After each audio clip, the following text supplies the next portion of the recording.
Welcome, welcome. Thank you for joining us today with our team of students at Assuaged. Today we're going to be covering the topic of COVID-19 and the mental health crisis. We'd like to thank our students for their contributions, featuring our student speakers, Indira, Giri, Nicholas, Corpuz-Nicolas, Heather Clark. We have our mentor speakers here as well, Craig and Jenny D, and myself. The slides were made by Hanaya Lockhart, Tanisha Lee Sims, Jennifer Ramon, Indira Giri, Shelley Mertz, Isha Sapani, and Nicholas Corpuz-Nicolas. Thank you so much for your contributions. For the first slide, we are going to talk about COVID-19 and the mental health crisis. The global crisis of the COVID-19 pandemic has created massive shifts in our nation's state of mental health and wellness.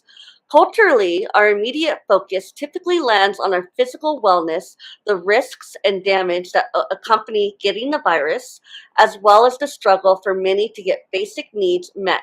In looking more closely, we find that there are equal amount of life-threatening risks to our mental health. Today, we are exploring the factors brought on by COVID-19 that have severely affected our individual and collective well-being. In approaching the tough reality of this topic, we highlight self-care and potential pathways of healing. We aim to spark discussion in areas in need of more attention. Introduction of COVID-19 and mental health. Worries and anxiety about COVID-19 and its impact can be overwhelming. Social distancing makes it even more challenging. Uncertainty, altered daily routines, financial pressures, and social isolation has affected our daily routine and even our physical and mental health. In this presentation, we will take a look at COVID and how it has affected our community as a whole within public health. COVID-19 background. Many scientists believe it emerged from bats and was transmitted to humans. The first known human case was at the Huana Seafood Wholesale Market in Wuhan, China. COVID-19 is the 9th coronavirus to infect humans, and all previous viruses have been from animal origin. Researchers suspect raccoon dogs to be the immediate host as they were being sold at the market. Some believe the virus was created in a lab and accidentally leaked, but the evidence is not as strong as the zoonotic transmission theory. COVID-19 symptoms: fever, chills, cough, shortness of breath, fatigue, headache, congestion, nausea and/or vomiting, body aches, sore throat, loss of taste or smell, trouble breathing, confusion, diarrhea, and runny nose.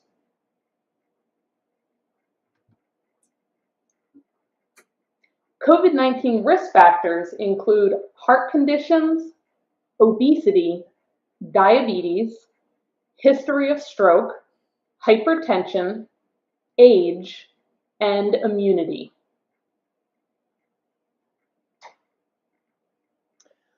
COVID-19 vaccinations.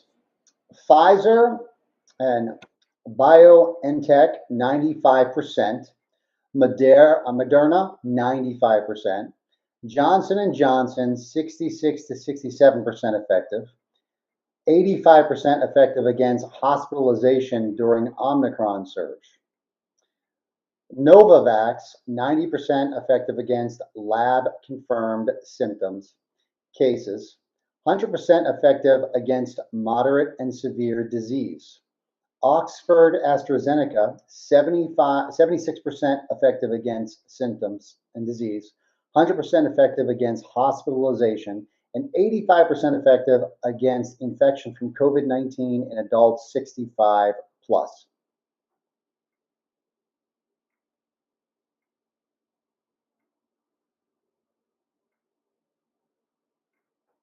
Vaccine risk for pregnant women.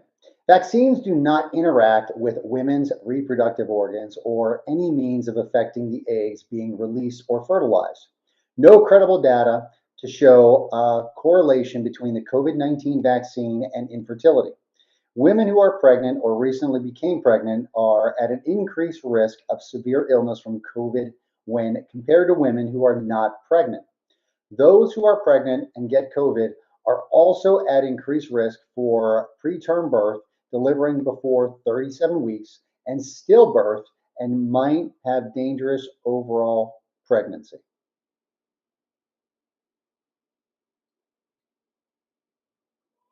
Mental health concerns as a result of COVID-19. Drastic rise in anxiety and depression, social isolation, primary factor in our nation's overall decline in mental health and wellness. Job loss and financial insecurity, higher risks, more prevalent across low-income communities and marginalized populations. Historically high suicide and drug overdose rates, barriers in accessing adequate mental health care and the resources for overall wellness, the effects of trauma from facing major and sudden life changes, feeling of spiritual sickness, lack of meaning and purpose in multiple areas of life.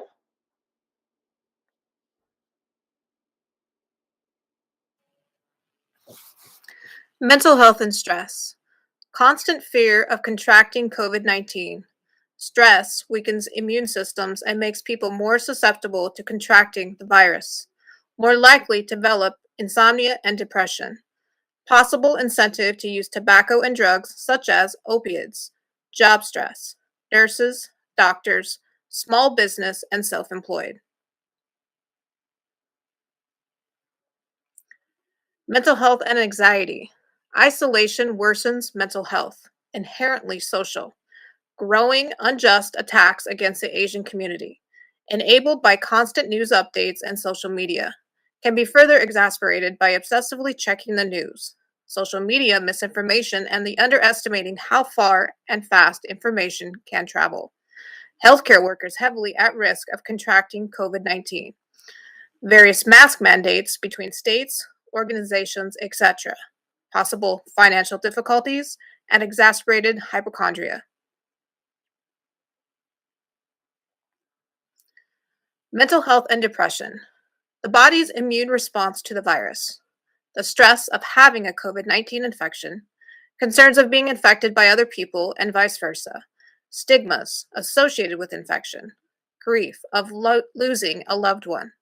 Financial concerns, social isolation, and feeling distant or a loss of community. Mental health and social isolation. In 2020, when countries implemented steps to restrict movement as part of attempts to minimize the number of people contaminated with COVID-19, all of us had to make considerable adjustments to our everyday routines. The modern realities of working from home, involuntary unemployment, homeschooling of children, and loss of physical interaction with other family members, acquaintances, and colleagues required time to get used to. Adapting to lifestyle shifts like this and handling this anxiety of being afflicted with the virus and thinking about people close to us who are especially vulnerable indeed was a struggle for all of us. However, it is even more challenging for persons with mental health concerns. COVID-19 hurts persons' mental health, with many watching their stress levels double after the pandemic. People are also coping with anxiety and confusion regarding their health and their loved ones, fears about jobs and finances, and social alienation resulting from public health intervention such as quarantine and physical distance. Mental and physical well-being. With the uncertainty of what is next, we need to improve our mental health. The feelings of loneliness do not depend on how many people surround you physically. How you interact with others will make a big difference. I encourage us to speak positive reinforcement to ourselves daily. Learning about mental health is the first step to taking care of it, recognizing issues in ourselves and others. Practicing relaxation techniques and daily exercise is also recommended, even if it's just a 20-minute walk. For example, connect with someone today instead of forwarding a message. Would you personalize a text, "I am thinking about," or "I am here for you"? Job loss and financial insecurity. COVID-19 causes the largest drop of employment in history according to current employment statistics, CES. Non-pharmaceutical payroll employment declined by non-farm payroll employment declined by 9.4 million in 2020. Leisure and hospitality industries suffered the greatest. Job loss in 2020 for leisure and hospitality was 3.7 million. In April of 2020, employment fell to 20.7 million. American Rescue Plan accounted for 1 trillion in taxes and credits. $10 billion went to states, territories, and tribes. 350 billion in emergency funding for state, local, territorial, and tribal governments for COVID emergency and improve employment. COVID-19 impact on food deserts and mental health. Food deserts are low socioeconomic communities which are geographically challenged with limited access to healthy, affordable foods. According to the USDA, about 19 million Americans live in a food desert. Urban communities must be at least 1 mile from supermarkets, and rural communities must be at least 10 miles from supermarkets. Low-income, predominantly minority neighborhoods are the most at risk. Food insecurity associated with increased risk of mental illness during the pandemic. According to a study by Fong and others, objective was to measure association between food insecurity and mental health illness among food deserts. With the methods used, surveyed 2,714 residents across the country, and it resulted with 257% at a higher risk of anxiety, 253% with a higher risk of depression. Losing a job showed 32% higher risk for anxiety and 27% for depression. Conclusions showed that proven association between food insecurity and mental illness among food deserts. Public health efforts to provide direct food subsidy purchases to families and reduce the stigma in accepting food donations. Holistic preventative measures. Building immunity. Envisioning a long-term plan for health and wellness. As a collective, our main focus has been on immediate solution for protecting ourselves, the vaccine. Through holistic preventative measures, we can shift towards a long-term vision of health and wellness. There are alternatives to protecting oneself against the virus and improving and building immunity. The root of many health issues is poor immunity, determining who is prone to getting the virus. Common nutritional deficiencies in COVID-19 patients, like zinc, vitamin D3, vitamin C, and B vitamins, are worsened by not staying on top of the basics, like sleep, a balanced diet, and avoiding major stress. The rise of the virus has illuminated alternative health resources for immunity, strength, and health. Taking whole herbal extracts, herbs, probiotics, supplements, and superfoods. Zinc. It reduces inflammation and improves function and digestion. Omega-3 supplements are vital for cell signaling, body repair mechanisms, and immune function. Probiotics strengthen your immune system, ease digestive issues, and restore gut bacteria. Theories about COVID-19. COVID-19 can be transmitted through 5Gs. COVID-19 was a biological weapon. COVID-19 doesn't exist. COVID-19 is a plot by Big Pharma.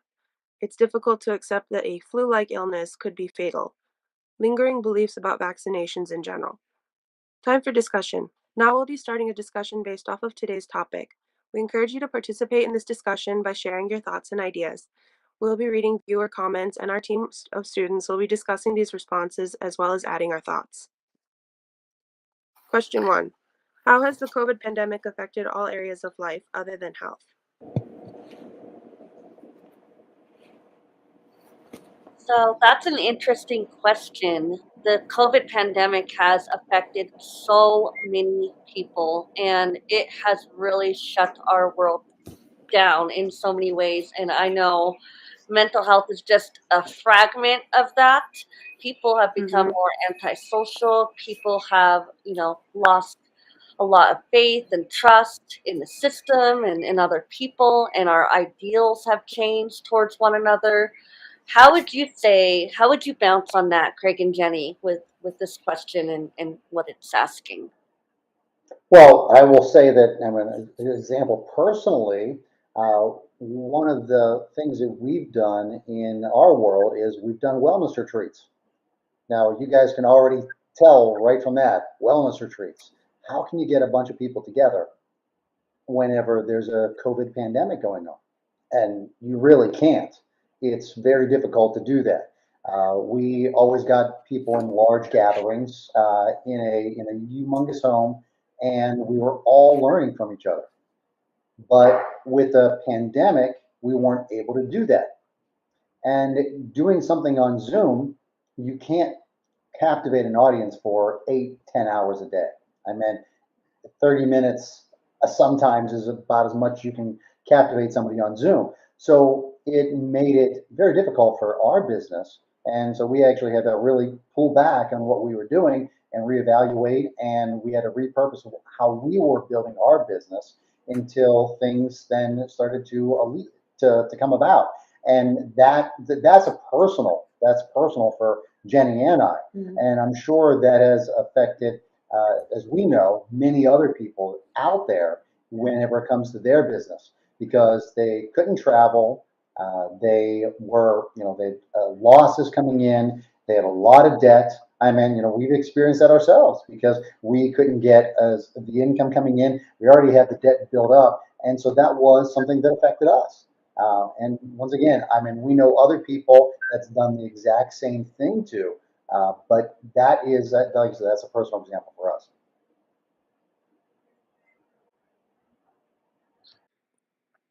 I can say for really, COVID-19 has affected us a lot in many ways.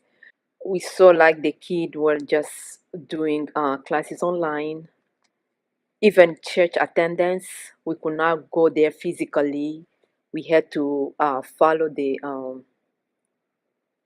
the sermon on Zoom. So if you don't know technology, you suffer a lot. You miss out a lot. So even those who didn't know about technology, they had to learn how to do that. And some mothers were like couldn't take it, they couldn't take it. They have to get some help to help them with the kid. And then and many also lost their job. But for us, I I'm talking personally for myself. I did not lose my job, but it was more stressful again a job because we have to deal with all these COVID patients, and it was not fun at all. All day long wearing a mask, you tired, you we were so afraid, especially at the beginning, that we didn't have any hope, but we rely on the little things we're doing, like taking food that adds a lot of pH, that make our body alkaline. So we did that faithfully, and we were able to survive, but it wasn't easy at all. Thank you. Say for me, the biggest impact it had was definitely in the school area. School for myself as well as school for my children.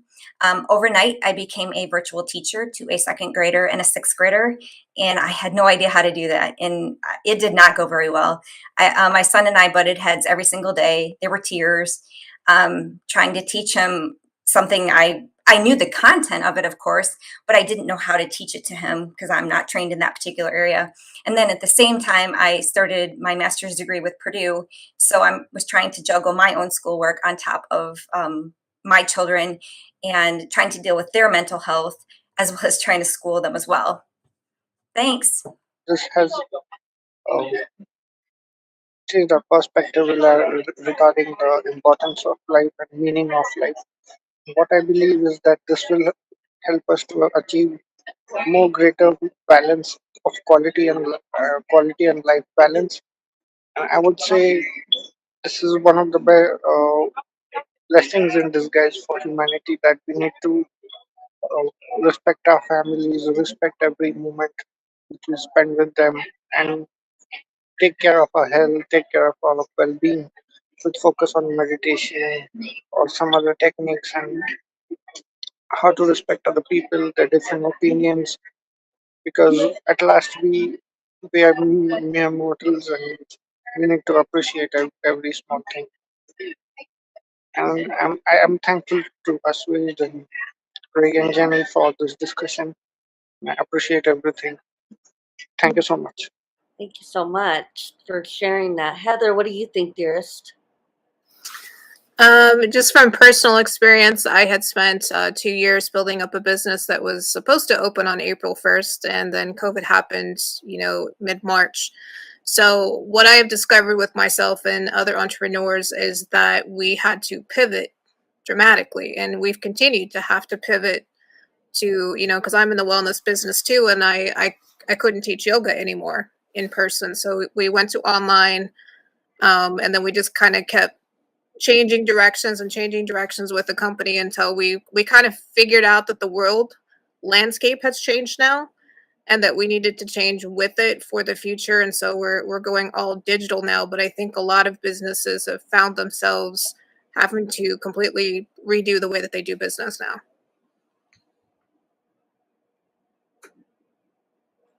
Thank you so much for sharing. Nicholas, what do you think?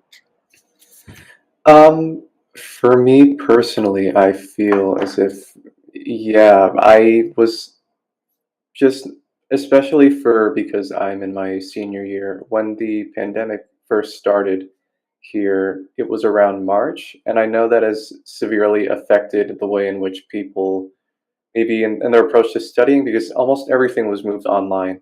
And I know that from a lot of responses from a lot of people that I've heard, they've stated that they felt as if the way in which they were learning was not as effective as when compared to when they're getting their lessons in person. And I just feel as if with that sort of detriment, that again, there's just like there's just a problem in which the information that you might, or in which college students might have learned during the pandemic, will probably not translate over for when they've, say, for example, gotten their degrees or start looking for jobs, because again, a lot of the information is probably just not where it probably should be.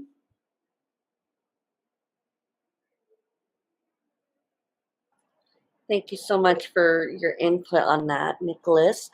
Indira, what do you think, dearest?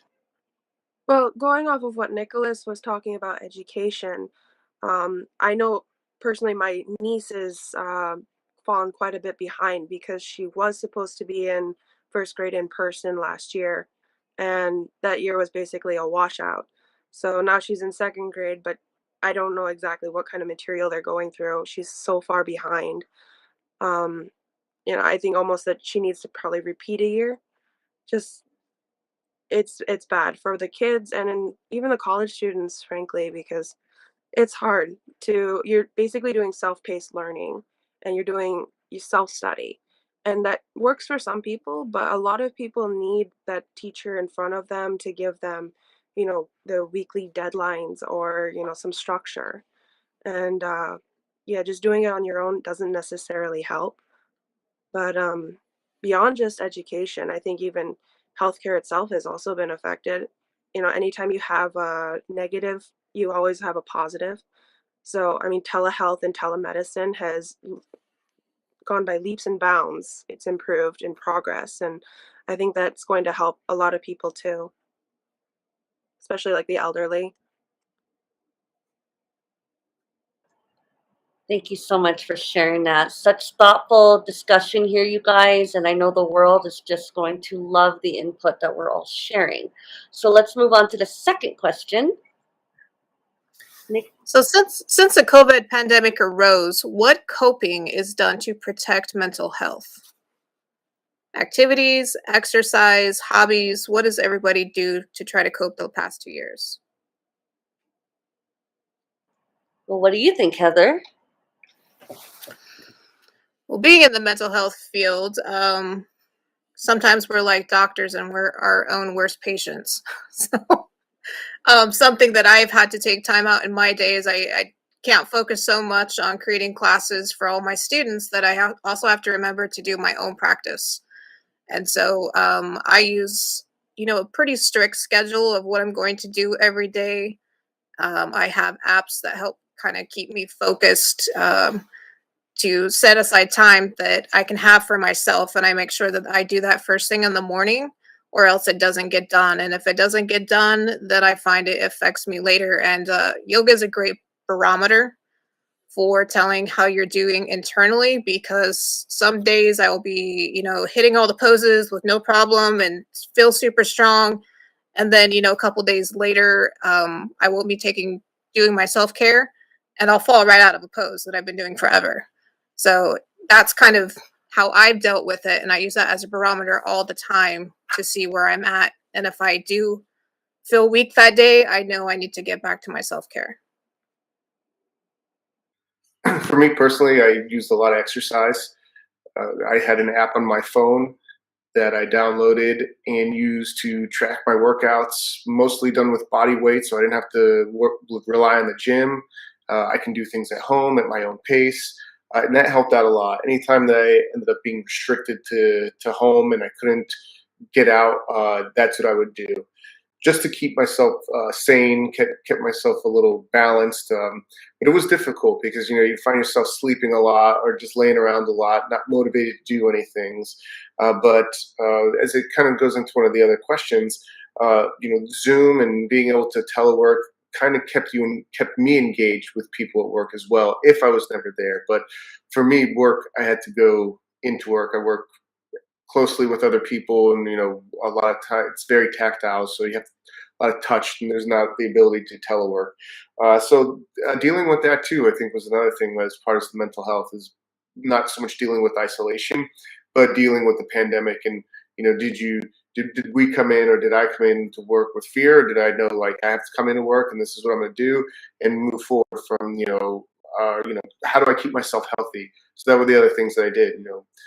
Made sure I was eating right and staying hydrated and just living a healthy life to make sure that, I kept my body in the right form to make sure that, I could fight off whatever disease, if it was COVID or the flu or anything else. And those were big parts of me maintaining my mental health. Thank you so much for sharing. Nicholas, what do you think?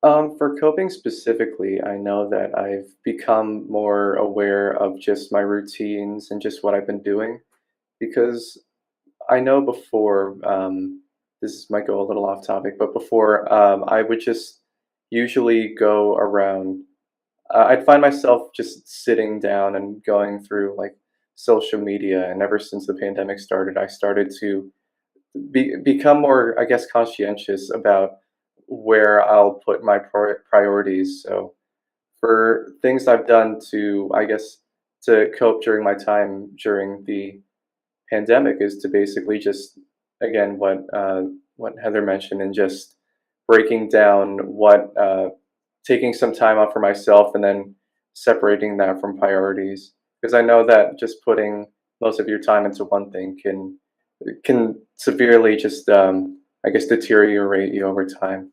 So that's just what I've been doing. Thank you. Craig and Jenny, what do you think? Hit unmute too many times. So in the beginning of the pandemic, for me in particular, it was, I started putting a lot of my energy into exercising more and getting outside to do things like that. But then when it became apparent that nothing was going to go back to normal in just a matter of a couple of weeks, the most important thing for me personally became setting boundaries with the people in my life, because there were so many different viewpoints and opinions about what was going on. And it became very difficult to have conversations, even just about things that had nothing to do with the pandemic, with certain people in your life, because those concepts around COVID at some point would come up in the conversation. And at the end of the day, some people are never willing to accept that you can agree to disagree, right? And when you're talking about something that's impacting every aspect of somebody's life so greatly, we really have to be able to agree to a disagree. And so we had to set boundaries with a lot of different family members and friends, and a lot of them just even not communicate with for a decent period of time. And then with that happening, your social circle then became smaller. So then it became important to develop a social circle that did work for you. People that were like-minded, people that were also comfortable getting together during the pandemic, that were willing to do that. And so really it meant rebuilding your life from the inside out so as for us not to become victims of circumstance. And so we put those boundaries in place. We held those boundaries with the people that really we just couldn't see eye to eye with and couldn't have discussions with during that time. And we built this new social circle that really became what now is almost a care group, right? Where it's a group of people that live here in our community locally that we know that we can go to for anything.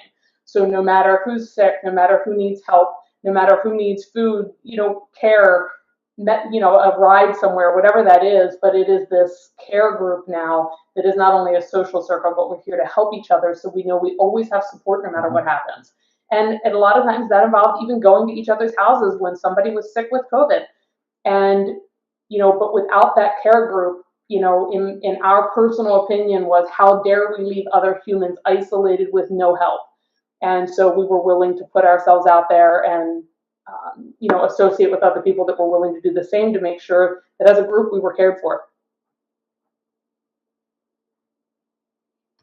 Well, my main method of coping was trying to find things I could do that made me feel a little more in control of the situation. So going out, and I started a vegetable garden so that, if the supplies got cut off or something, we have something in the house. Or we actually had a yeast shortage for a while there because everyone was baking sourdough bread at home. Yeah. So I actually tried making my own homegrown yeast using raisins. It did work, surprisingly, and it survived for about a year. But it was, comforting to know that there are things you can do by yourself to kind of insulate yourself and feel a little safer. Keeping busy also helps. So just lots of hobbies. Don't give yourself downtime to think about, what's going on outside. Keep proactive. Yeah. Yeah. So I guess while we're waiting for Cynthia to come back on, because we have no idea what the next slide is, the next question. I actually have the next question if you guys want to keep going. That's great, Heather. Perfect. Yes, go ahead. All right, so question 3 is the federal government doing enough in its policy response to the negative impact COVID-19 has had on the state of mental health and wellness in the U.S.? What beneficial changes have been made? Suggestions for moving forward?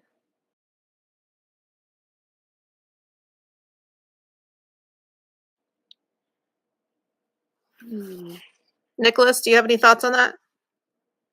No specific thoughts as of the moment, no.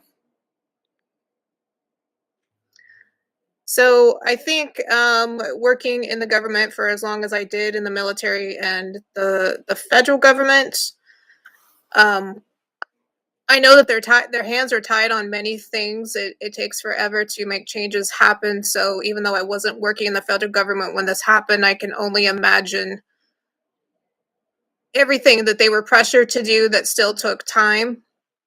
And I think that's why a lot of things rolled out with a lot of different information. And I had just started at Purdue in the public health graduate school, and I was in my first epidemiology class. And we were getting reports from the CDC and people that worked at universities and researchers and everything like that. And I think really everybody was scrambling to kind of try to figure out what to do because it hadn't been something we'd ever dealt with. So for me, it's kind of hard to judge whether they did a good job or not because I wasn't in their position. And I don't know what I may have been scrambling too and probably been wrong 100 times as well. Yeah, I agree. I don't want to say that the government hasn't done enough. I don't know exactly what more they could have done. So you're just making the best out of a bad situation.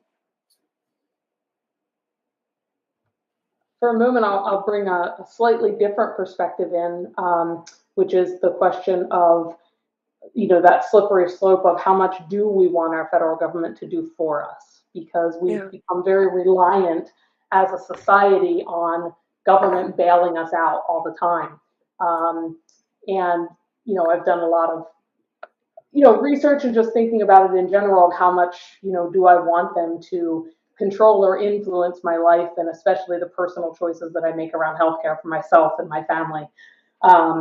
And in my opinion, is that I think there's so much more that they can do regarding the health and well-being of our citizens that has nothing to do with COVID-19 that would be, a step that they should have taken years ago regarding colorings that go into foods and chemicals and all those sorts of things that are being pushed, into us on a daily basis that, the FDA has approved that can go into our foods, but have been proven over and over again not to be safe. And so I guess that's where the biggest question in my mind comes up is we're asking them to have this magical answer to fix a pandemic, but on the other hand, they haven't addressed the underlying health issues that face our society every day. They allow these things to be approved, even though they're shown to be harmful to us. And we could reduce the incidence of cancer and diabetes and all sorts of other diseases that plague our society if those things were not being put in our foods to make them less expensive and appealing for little children to want to eat and those sorts of things.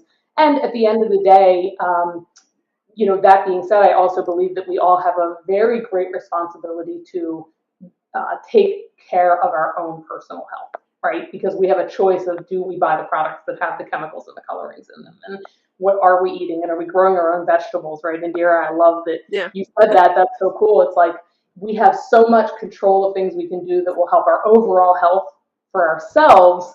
But at the end of the day, the majority of the population looks at it and goes, but it's so much easier to buy Fruity Pebbles at the grocery store, right? So, finding that balance of how much we want our government to do for us / force us to do versus how much responsibility we want to take for our own lives to have the freedom and independence that we want. Yep. Yeah, I mean, I totally agree with that. I think if anything, we've been able to kind of see the distinction between what the federal government does and what the states do. And I think it's all given us a kind of a lesson on American history on how our country actually operates now. So hopefully we can kind of find bipartisan and consensus, to prepare ourselves better for next time. So let's look at the next question. Question 4 is, should children under 12 years of age be vaccinated? Is it the responsibility of teachers to get vaccinated and wear masks? Some argue that only teachers should wear masks since they are more at risk of contracting and spreading the virus.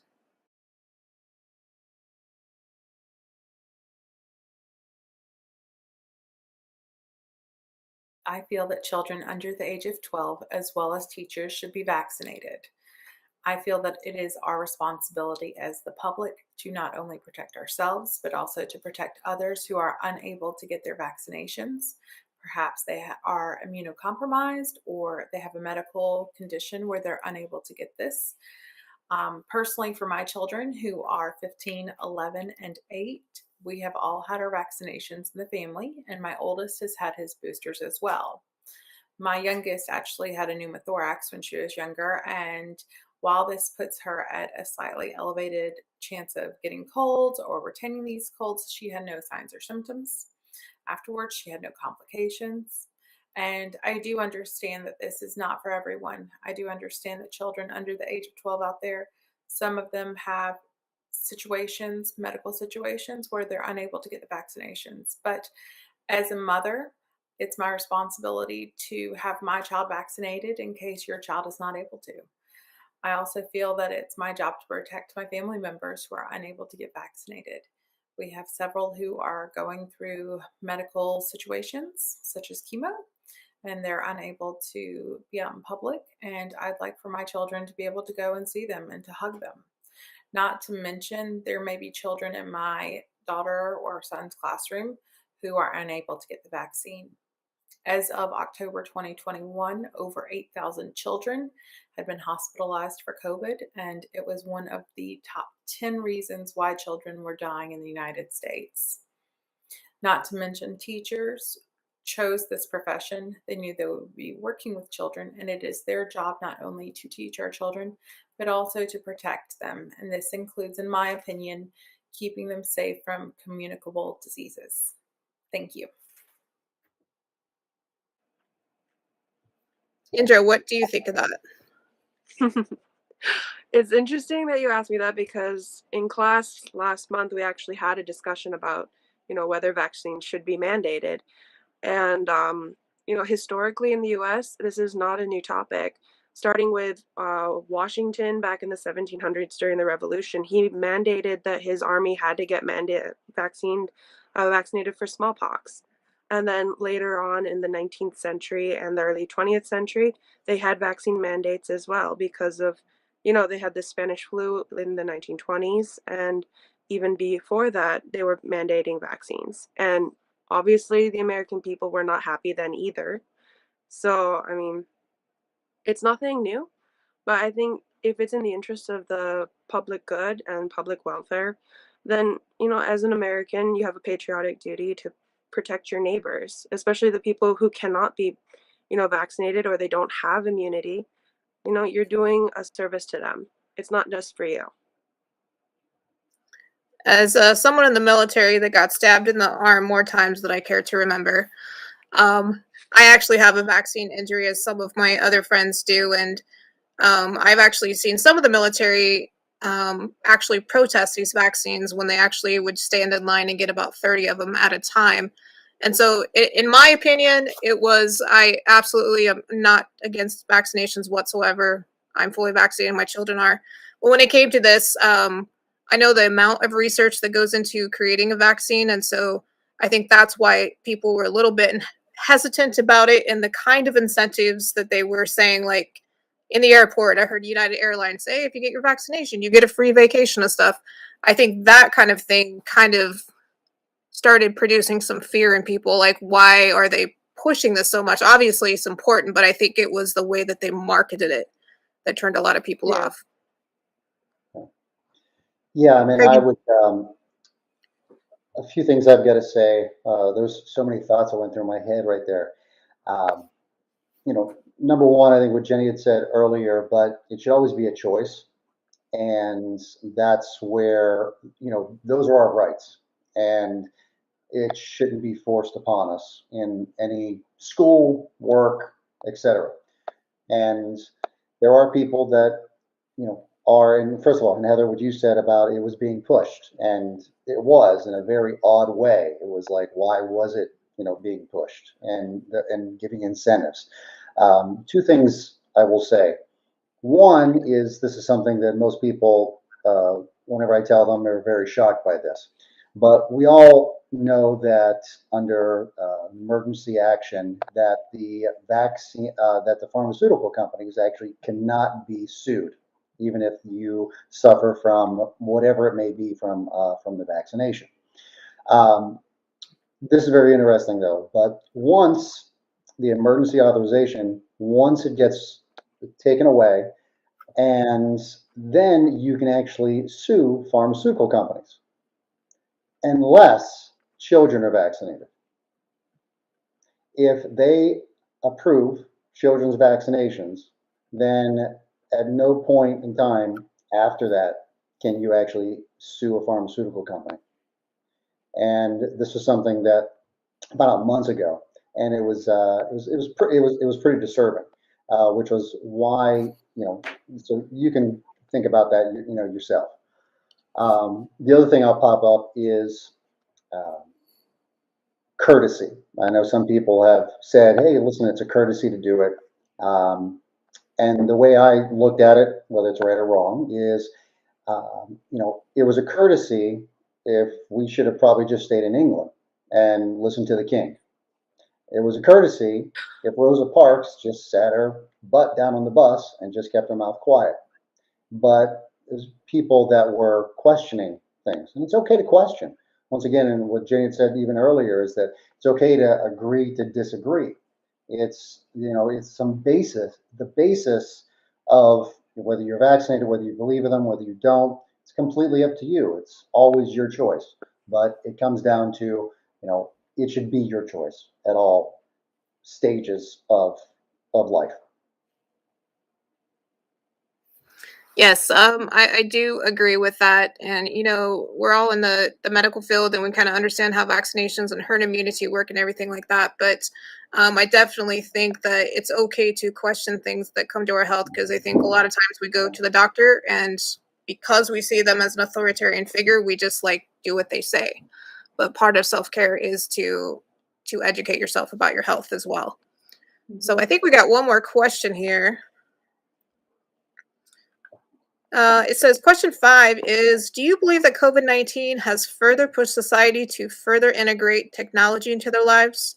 Example, Zoom meetings, online ordering, etc.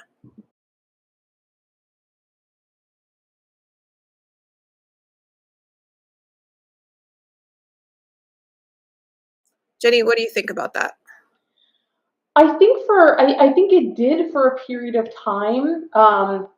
And I don't know that it's necessarily changed back yet, but I'm hopeful that what it has shown us is how much we suffered by not having actual human interaction, and that it's going to bring about a wave of where people recognize that we really need face-to-face human interaction and connection and being in each other's energetic field to connect as a society and bring us back to that ultimately. We're in the first couple weeks here. I think it's been the first 2 weeks that our children are finally able to go to school without their masks on and be fully in the presence of other kids, and they don't have to sit 6 feet apart at lunch anymore. And so going from last year where we had total Zoom school sessions, and she never left the house unless it was play dates with friends, but everything was just online, to now they're finally able to function as children again. And I think we all feel that relief and that difference. And so while there's new technology out there that's come about because of this that I think can help us all in certain ways, I'm very hopeful that we're going to, once everybody starts to interact face-to-face with people again, realize how much we were actually missing by putting ourselves in isolation and having the screen between us. Yeah. Nicholas, what do you think about that? I feel as if I do agree in the stance in that for a while it did sort of push it so that some people, so that we were more technologically integrated. But the thing is that it's just that for some people there was I know from some experience there was some difficulty in terms of the adaptation or just getting used to trying to communicate or set up certain aspects or programs from behind a screen. And I think it's just from one reason as to why things haven't been fully integrated is just because I think just as humans we're inherently social. So just you'll have a much more fitted connection when you're communicating between just people, or just when you're probably out in groups or so on. I agree. We are very social creatures. Indra, what are your thoughts? Yeah, agreed. We are definitely inherently social. We thrive on being social, and I think our very survival is based on the fact that we help each other. To that end, though, I think that the technology shift that happened during the pandemic has actually revolutionized or changed our human behavior to a certain extent.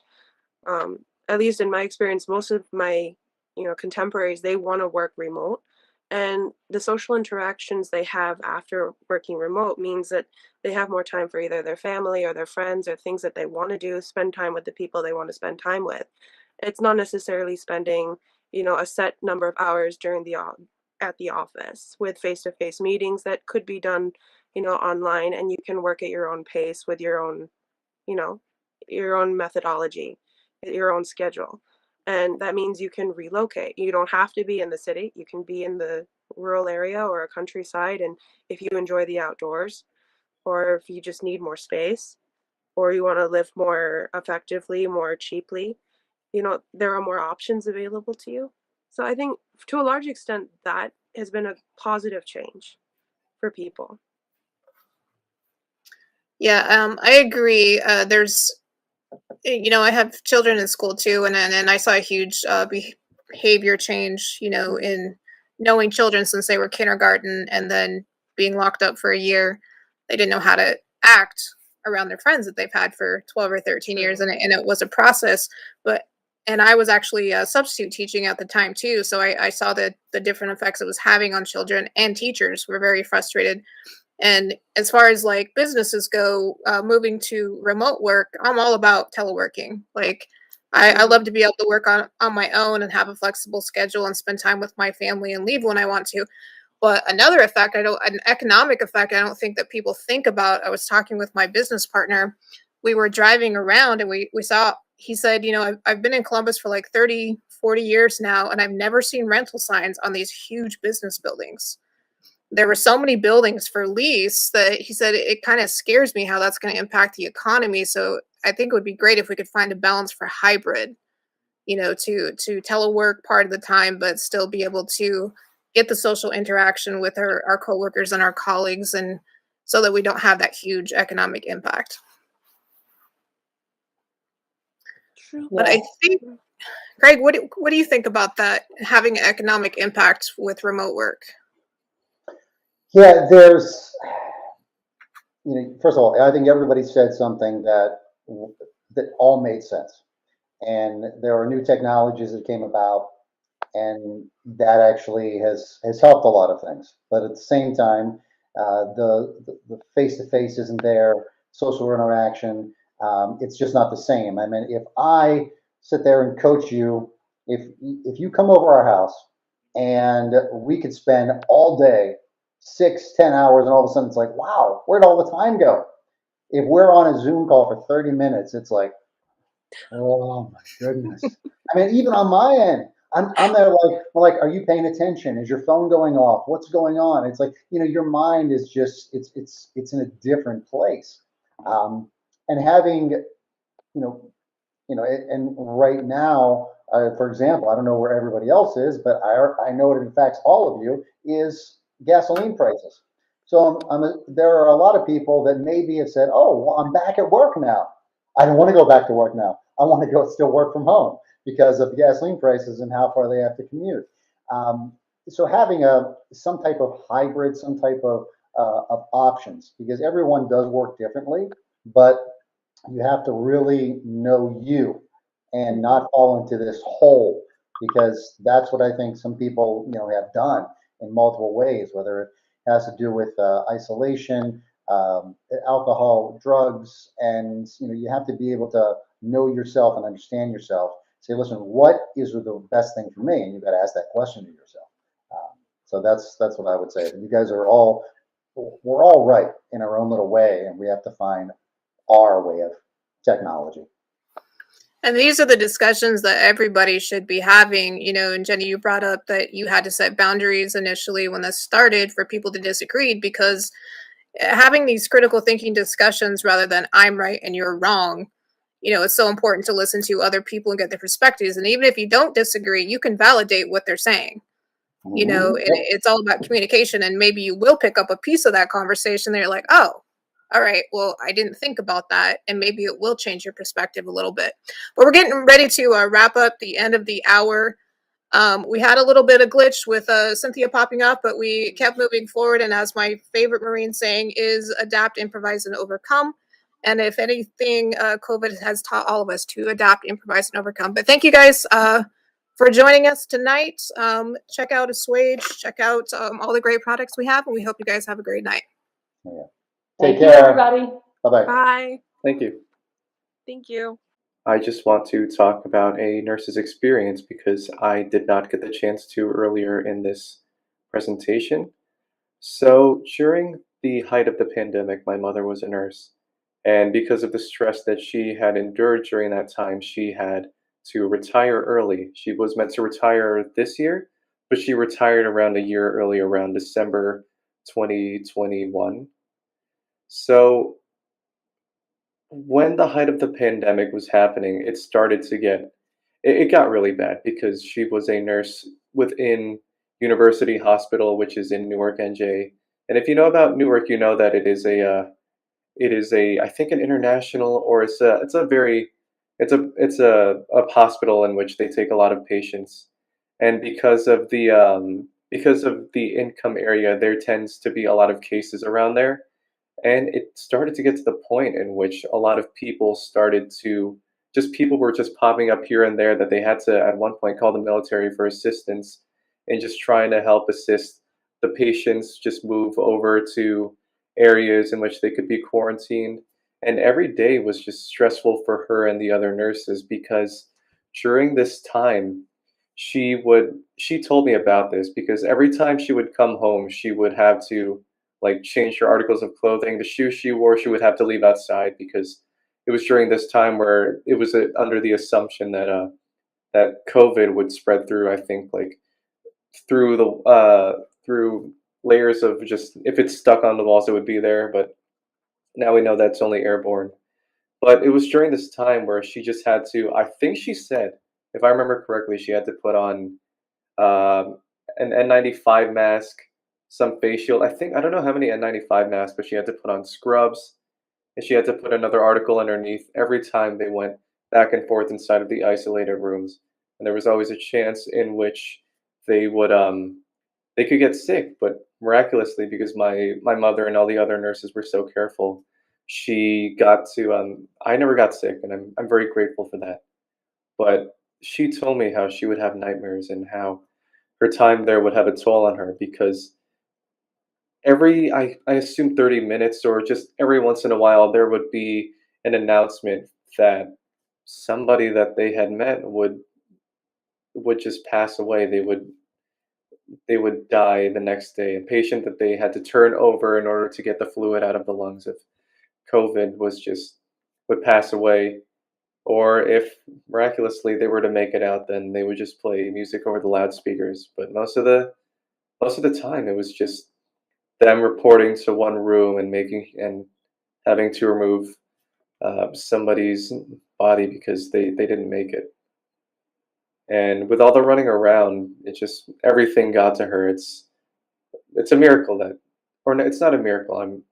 She's a strong woman, and all the nurses and all the caretakers, all the healthcare workers out there, we have a massive respect for you, because she told me about all of her experiences, and I just can't imagine myself in that position, which is why it kind of frustrates her when people sort of downgrade it, because she and other nurses have been in that position in which they've been in that position in which they've seen everything firsthand, disinfecting everything, making sure that packages aren't infected, taking off and removing different infected, exposed articles of clothing, having to see so many patients intubated and having to move them over, making sure that nothing happens to them. It's worrying.